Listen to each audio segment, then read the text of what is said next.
দ্রব্যমূল্যের ঊর্ধ্বগতি রোধ, আইনশৃঙ্খলার উন্নতি, পতিত স্বৈরাচার দোসরলার বিচার, দ্রুত গণতান্ত্রিক যাত্রাপথে উত্তরণ অনলাইন নির্বাচনের রোডম্যাপ ঘোষণার দাবিতে আগামী ফেব্রুয়ারির 22 তারিখ আনোয়ারাত অনুষ্ঠিতব্য চট্টগ্রাম দক্ষিণ জেলা বিএনপির সমাবেশ সফল করিবেলায় পটিয়াতে এক প্রস্তুতি সভা অনুষ্ঠিত হয়।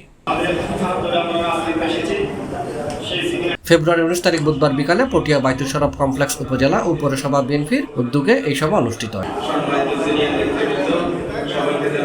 সভাত প্রধান অতিথি আছেন দক্ষিণ জেলা বিএনপির আহ্বায়ক মোহাম্মদ ইদ্রিস। বিশেষ অতিথি আছেন জেলা বিএনপির সাবেক যুগ্ম সম্পাদক বদরুল খায়ের চৌধুরী, রাজাউল করিম নেসার, জাহাঙ্গীর আলম চৌধুরী, উপজেলা বিএনপির সাবেক সভাপতি আব্দুল জলিল চৌধুরী, আব্দুল মোনাফ, জাহাঙ্গীর কবির, সাইফুদ্দিন সালাম মিটু, খলিমুল্লাহ চৌধুরী, মাস্টার জসিমউদ্দিন, ইব্রাহিম জাহিদুল হক, নাসির উদ্দিন, ইদ্রিস পানো, জমির উদ্দিন, আবুল জাফর চৌধুরী, দিল মোহাম্মদ, আমির হোসেন, নুরুল আমিন মধু, আনোয়ার হোসেন সহ আরো অনেকে। সভা সঞ্চালনা করছি এসএম মামুন। আজকে আমরা এখানে যারা উপস্থিত হয়েছি বিগত বর্তমান সময় বিগত অনেক সময় পটিয়ার রাজনৈতিক অঙ্গনে বিএনপির নেতৃত্ব সৃষ্টিতে অনেক সময় বিবাদসুলভ আচরণ হয়েছে।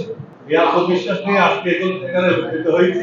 আমাদের 17টি ইউনিয়নের যে মিছিলের সাধারণ আমরা আজকে যারা উপস্থিত হয়েছে আমাদের যতটুকু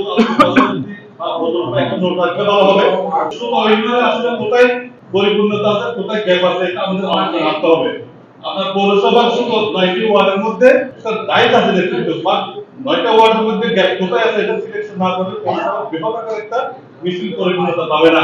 আমি মনে করি আমাদের সবাই ঐক্যবদ্ধভাবে আমাদের জায়গার অবস্থান ইউনিয়ন ভাগ করে আমরা কিভাবে গাড়ির মাধ্যমে সবাই ঐক্যবদ্ধভাবে সেখানে পৌঁছতে পারি, সেটাই হচ্ছে আমাদের আজকে করণীয় বিষয়। আমরা যেখান থেকে নামবো, সে নামার পর থেকে আমাদের পটিয়ার সাবেক সংসদ সদস্য আলহাজ কাজী মোহাম্মদ সালাম, পটিয়ার নবগঠিত দক্ষিণ জেলা কমিটির সম্মানিত আহ্বায়ক, পটিয়া উপজেলা পরিষদের সাবেক চেয়ারম্যান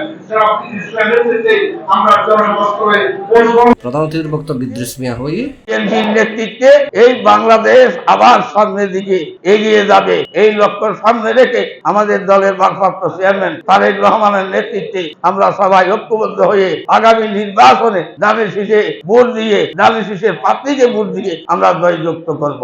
এখন বলে অনেকে বলে এ ভাই এমপি হনে করি এমপি আরে ভাই এমপি নমিনেশন তো এখনো দূরে আছে। আমরা যাকে এমপি নমিনেশন দিবে আমরা সবাই তার পক্ষে কাজ করব।